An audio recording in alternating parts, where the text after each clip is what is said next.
The criteria I use is it needs to be unique, desirable, people want it, specific, succinct, and memorable. So in other words, for me, my value prop is I create conversion-focused copy for B2B health and fitness brands, leveraging insight experience from both sides of the industry. That sums up everything I do.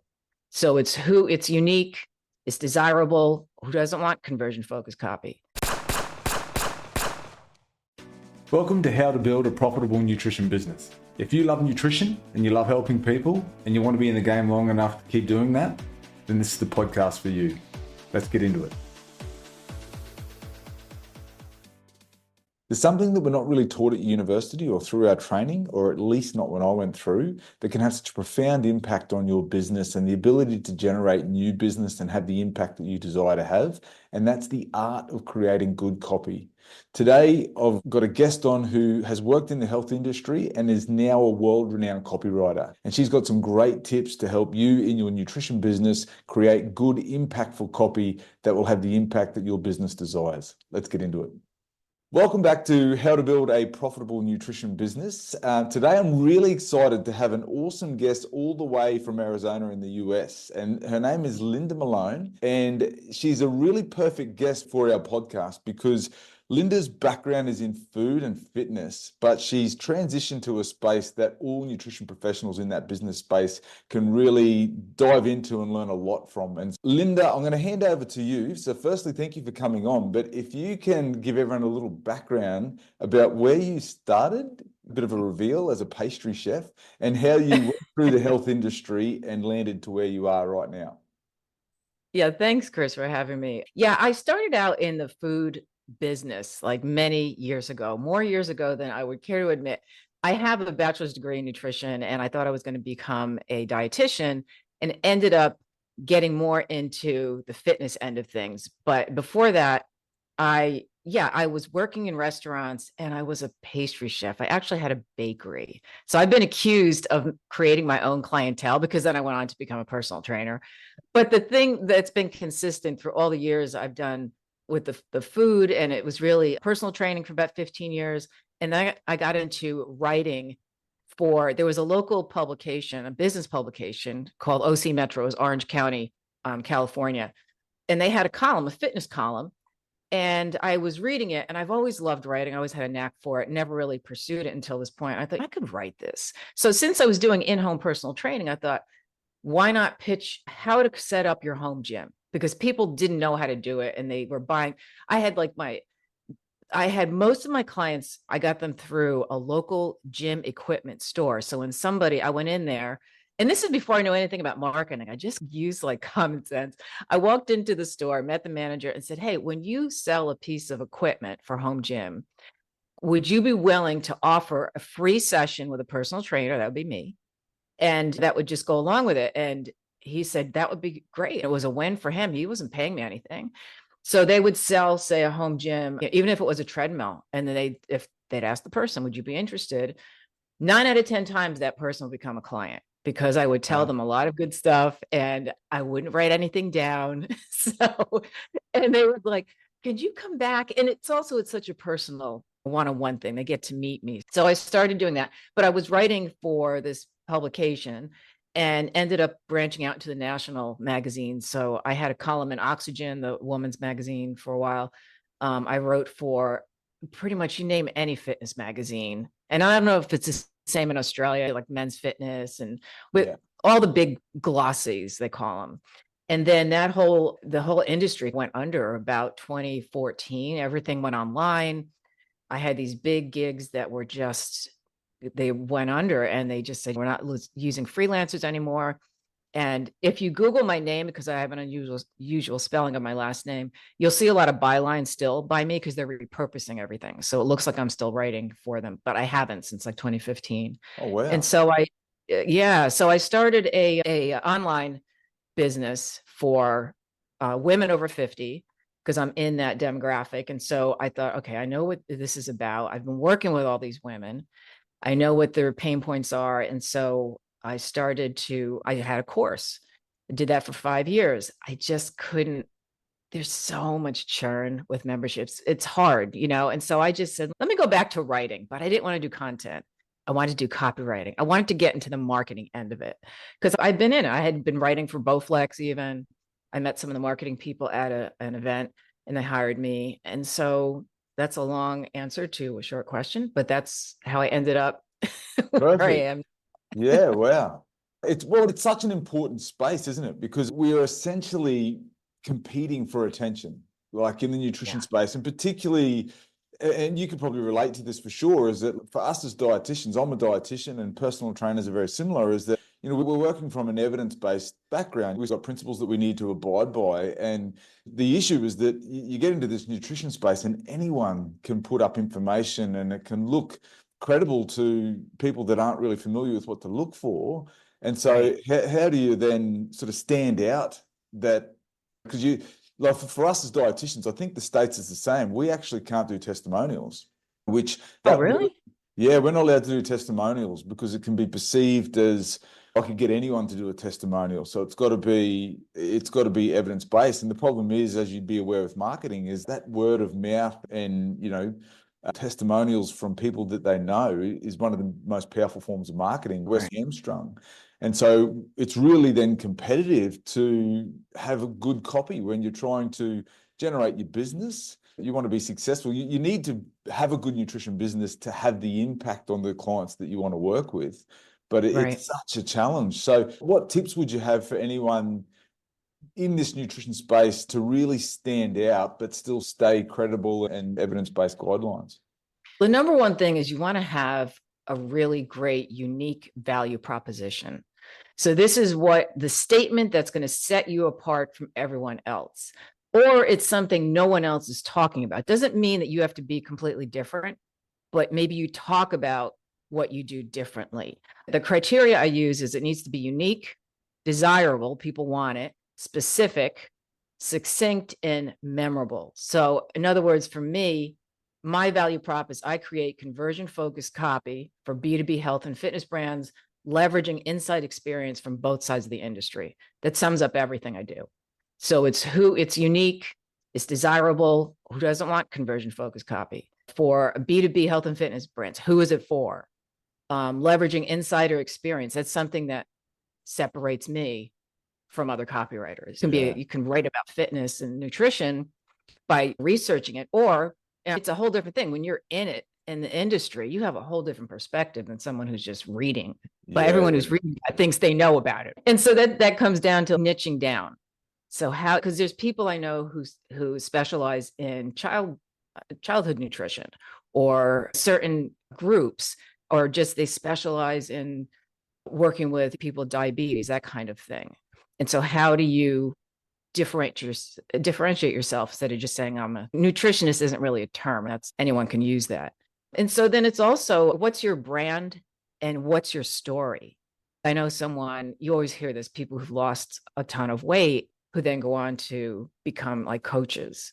It gives Yeah. them credibility because they've been there. And if someone needs to lose weight, they're going to say, this person knows how hard it is. So you have your story, and then just being consistent across all your channels with it. So you take your brand, find your value prop, get the branding down. This is how I want to present myself, and then make sure it's consistent through every channel. Yeah. So Okay. So unique, desirable. What was the other one? succinct, specific, and memorable. Okay. Specific and memorable.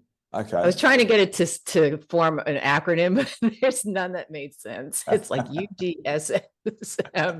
But yeah, it's just as long as it's different, people want it, and it's something that was relatively short and that people will remember. So like she's the one that does this, or he's the guy that is known for this thing. So with that being memorable, the headline, the scroll stopper, as they say with social media, is so important. Have you got any tips around that? Because ultimately now in our feeds, we're trading for attention, aren't we? So it's like, what advice would you give around a headline that's really going to stop and have someone pause on your content or your message? Or your email, right? To open up Or your your email, yeah, subject lines. subject Yeah, line. absolutely. Yeah, it's a tough one, but there's a few things. And one of them is to keep in mind that 80% of people are not going to get past your headline or your subject line because everyone's scrolling. And so you have I mean, only 20% are going to make it to the body of whatever it is you're writing. So you want to keep it short. Now, the general rule is 6 to 8 words. It varies because I've worked with a couple of copywriting coaches, real high level ones, and they say it's either make it really short or really long. Are you familiar with BuzzFeed? I don't know if they have BuzzFeed out. Okay, so BuzzFeed, sometimes they have these ridiculously long headlines, and that's an example of catching people with something that's way long. But spend most of your time coming up with a headline. What I do for my own copy, whether it's an email or copy for a website, is I write the body copy first. And then I start, and I do use AI too sometimes. I'll pop it in.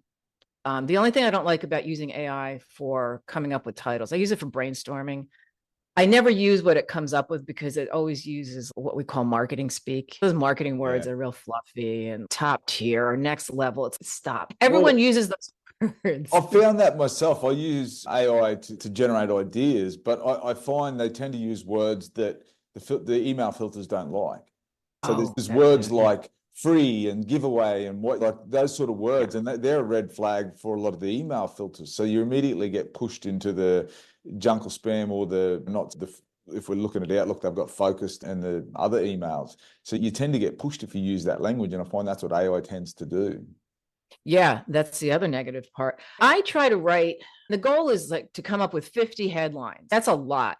I usually get around 20, walk away from it.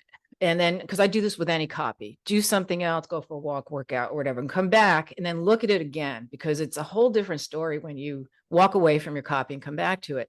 There are some apps that you can use. There's a headline analyzer. I think it's actually called that, headline analyzer. It's free. Wow. I can send you the link to it if you like. It's we'll put that in the show notes. Yeah, that'd be awesome. Yeah, I think it's just headlineanalyzer.com.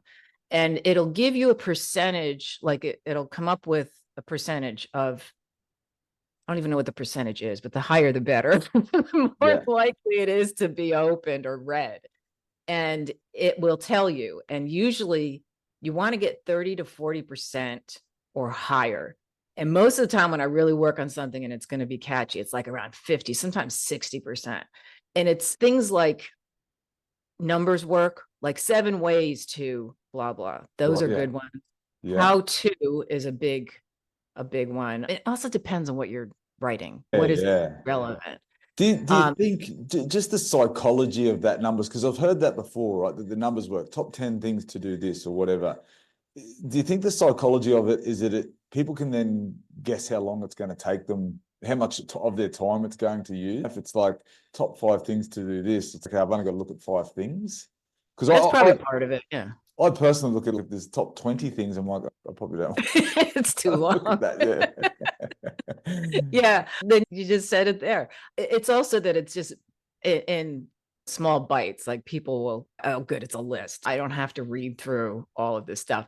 But the headline itself should be clear, not too clever. People try to be cutesy in the headlines, and it has to say something about what people can expect if they open that email or when they click on that button or whatever it is. No one likes to be tricked. And that's why clickbait is so bad. You want to be authentic, but some of the side notes is using lowercase for your subject line in an email seems to work better. You probably get, you haven't heard that. Yeah. Like you're dashing off an email to a friend. You're not going to be worried about punctuation and capitalizing and everything. And anything that's in title case is automatically seen as, oh, this is newsletter.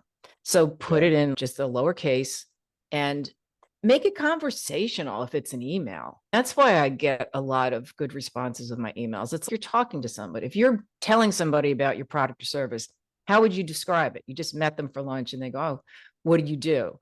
Those are the words you want to use. People tend to get very formal when they get on a page and they start using words they don't usually use, or it sounds like they're at some kind of ball. So you have to you want to use power words though, even though you want to be conversational, but things like discover, proven methods, that's a good one, especially when you're writing something that has to be backed with research backed. 7 research backed ways to get rid of belly fat. There's something like that.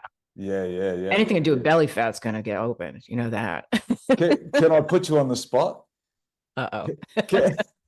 Don't be nervous. Okay. Can you come up with a headline for the email for this podcast? Oh, I don't know. It depends on what we see. And here's the thing. I want to see everything we talk about. Okay, What yeah. is it? So if it's how to stand out in a competitive industry, or how to stand out in the nutrition industry, or 7 ways, whatever, how many ways we come up with, 7 ways to separate yourself. Or I can't just do it off the top of my head. I'd have to really sit down. I need to write those 20 things, but something like that, 7 ways or how to. Stopped, and I would have opened all of those. So they were very good. There you go. And it comes down to testing. Like even with my newsletter, I have a newsletter that goes out and I do A/B testing. Yeah. Try 2 different headlines. And do you do that with, I don't know if you have a I use newsletter. Kajabi, and Kajabi has just brought in not so long ago an A/B test, so you can send out multiple headlines. Yeah, yeah.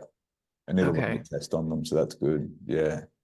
Yeah, it's so important, isn't it? You were talking a bit about the clickbait before, because I agree, it's a fine line, isn't it? Like the clickbait headlines, like I read the news and I'm like, oh, geez, that sounds interesting. But then you get there and I knew that's what it was going to be. I've been tricked. So they got me. I opened it, which is what I want when I send an email. I want someone to open it, but I want to be authentic. I don't want them to feel cheated.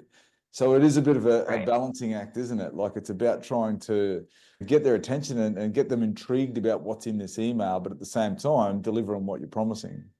And because once you lose the trust of somebody when they read your headline, if they find that they get to the body of it, especially if it's an email, because I've had so many of those, I'm sure you do too, that the headline has nothing to do, or lately there's some weirdness going on too with emails. And I had one, and somebody else said they had this happen to them, where they said in the subject line, "My boss is worried about you," or something like that. I'm like, who is this? And I open up and it says, "So-and-so, my boss, head of whatever this company, said that you're not responding to his emails and he's concerned." And it's, who are you? It was, and somebody else in LinkedIn had talked about this. It's like it's a attempt to be, I forget what it was called, like fake intimacy, like we're concerned about you. And don't do stuff like that. They're really going all out to get you to open it, and you lose them. Like I'd never work with that person. Yeah, so that's right. So they've succeeded in opening the email, but you've lost their trust. You've lost all credibility, and the point of the email is a waste of time then anyway. Yeah. The goal isn't to open your email. The goal is to have them take action on whatever it is. Exactly. Yeah, exactly. Yeah. You're just going to anger them. Yeah. With the AI, if we can dive into that a little bit, it's obviously growing at a rate of knots. It can really help with copy. But like I say to my kids, some teachers at the school are a little bit against AI, but I think it's something we need to embrace. But I still don't think we're at a point where it's replacing humans. I just think it's actually taking a lot of the legwork out for us. But you still need that human touch. You've got to read it and add your own personal insights to it. Is that what you would recommend, or do you have any advice around using AI for creating copy? What I use AI for, and this is, anyone who has a business can do this, is when you're interviewing customers. I've done this a number of times, and it's always very helpful. I record interviews, put the transcript into AI and say, can you pull out the main points? What's most important about this conversation? It's amazing because it saves so much time. Otherwise, you have to go through it yourself. One of the most helpful things, I was writing for a client who claimed she had 4 different personas. And so she said, but I need something, a homepage for all 4 of them. I'm like, how are we going to do this? So she sent me details about all 4 personas.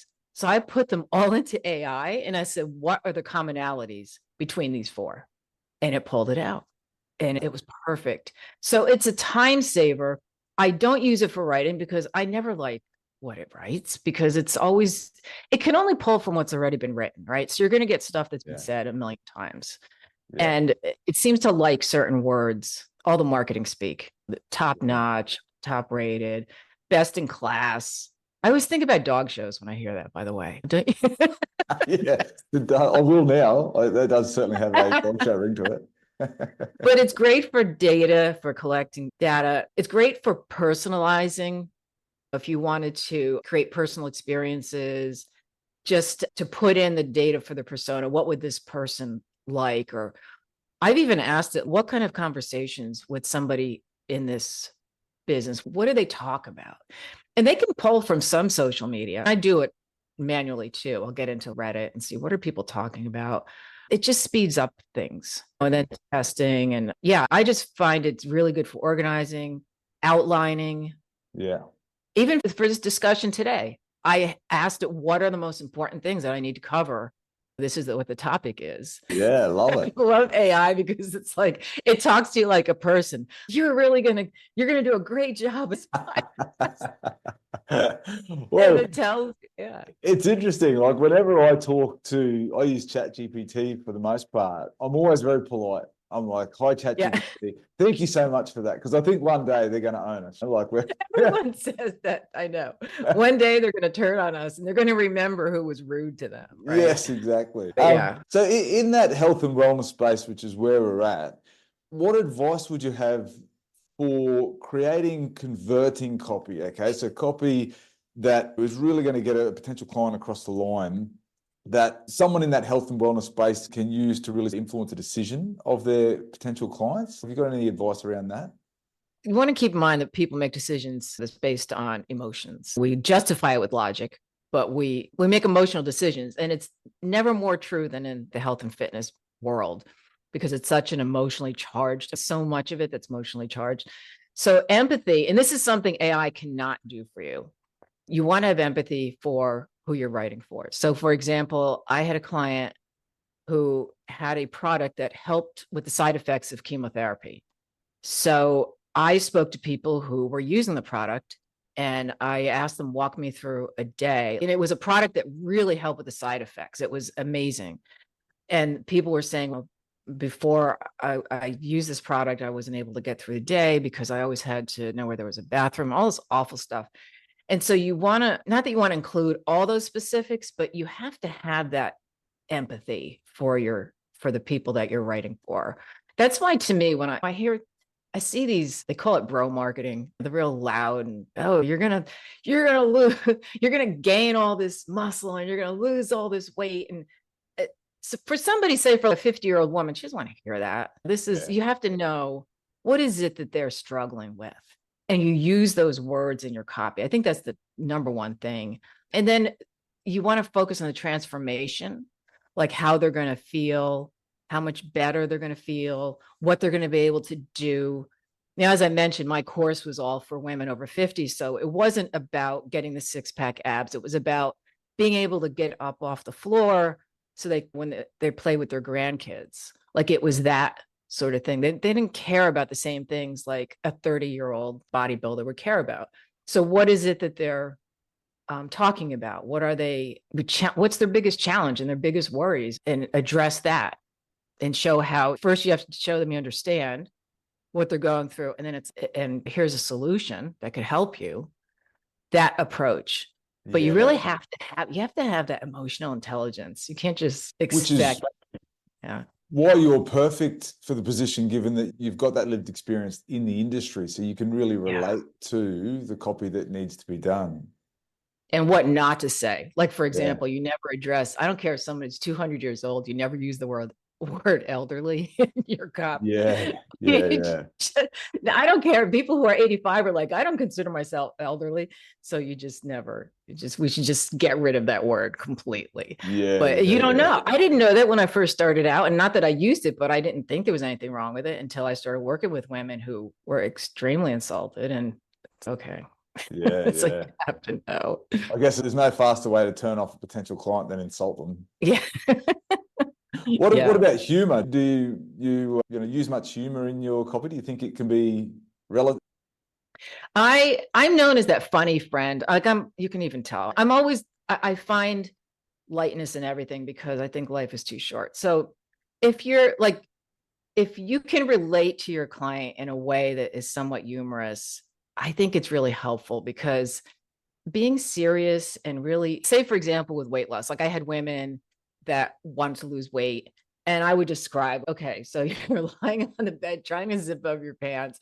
If you were tired of that, like, you describe the scenario in a way that's funny, but you have to be careful because there's always those fine lines, and you have to know where they are. And you're probably going to insult some people. Well, shouldn't say insult. Not everyone will find it funny.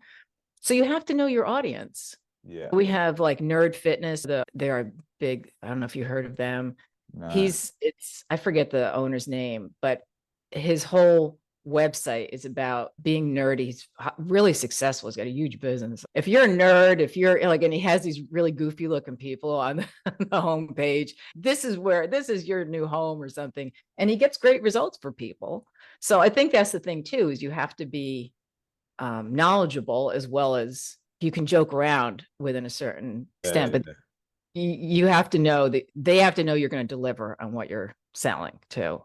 Yes, yeah, ultimately. It's everything you've talked about there. There's a real art to creating good copy, which sort of ties into a whole story. Like you're telling a story about yourself and making yourself relatable to your clients or potential clients. Is that a fair summary? Exactly.